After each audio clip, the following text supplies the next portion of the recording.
Scotland's former leader, Nicola Sturgeon, was briefly arrested on Sunday. She was taken into police custody as part of an investigation into the finances of the country's ruling party.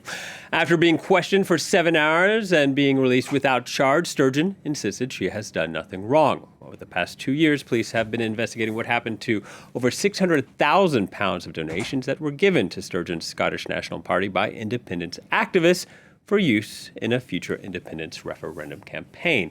For more, let's speak to our correspondent in London, Benedict Pavio. Hello to you, Benedict. Nicola Sturgeon has been released, but then this news really deepens the crisis engulfing the SNP, doesn't it? What has reaction been this Monday?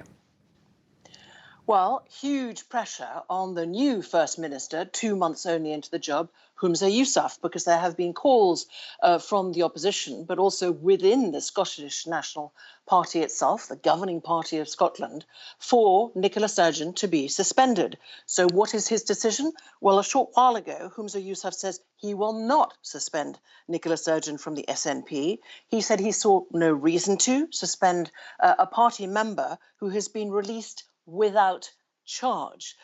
So we know that Nicola Sturgeon was arrested by appointment, it's said, yesterday morning, questioned, then released without charge. And this is part of this investigation that actually is already launched since 2021, so already 2 years old, into the finances and financing of the SNP. Now, what Mr. Yousaf said is it's actually very personally painful for him to see his predecessor's arrest. He says that he's treating her in exactly the same way that he's treating the ex-treasurer of the SNP, Colin Beattie, who, it has to be pointed out, was also arrested, questioned and released without charge. And another third high-profile arrest was that of Nicola Sturgeon's husband. That kicked off this series of arrests. He was arrested. He was questioned. He was released without charge. So this is, yes, a deepening crisis for the governing party of the SNP. Of course, remember that Miss Sturgeon led the SNP from 2014 until February of this year, when she announced her shock resignation.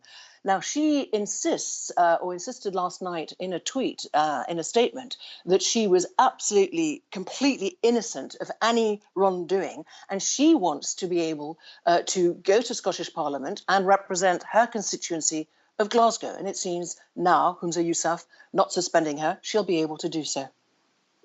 Main goal was driving for independence from the UK. Where does that leave that campaign to have a referendum? It leaves it clearly in an impasse because Nicola Sturgeon, her dearest wish was to have that second independence referendum. She made it really her biggest objective, and she failed. Failing that, she said that the next general election would serve as a referendum.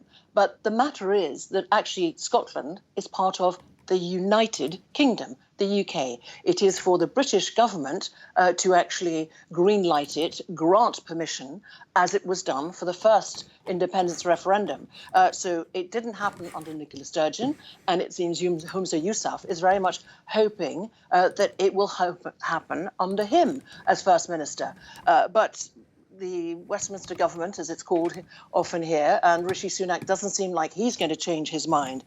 Meanwhile, to have the governing party investigated over £600,000, which was actually collected by activists and supporters and was meant to be ring-fenced, and for that allegedly to have been mismanaged and perhaps served for other things, is deeply embarrassing. And clearly, Humza Yousaf, 2 months into the job, is really having a hard time making his policies really progress, because really the SNP is absolutely mired in this investigation.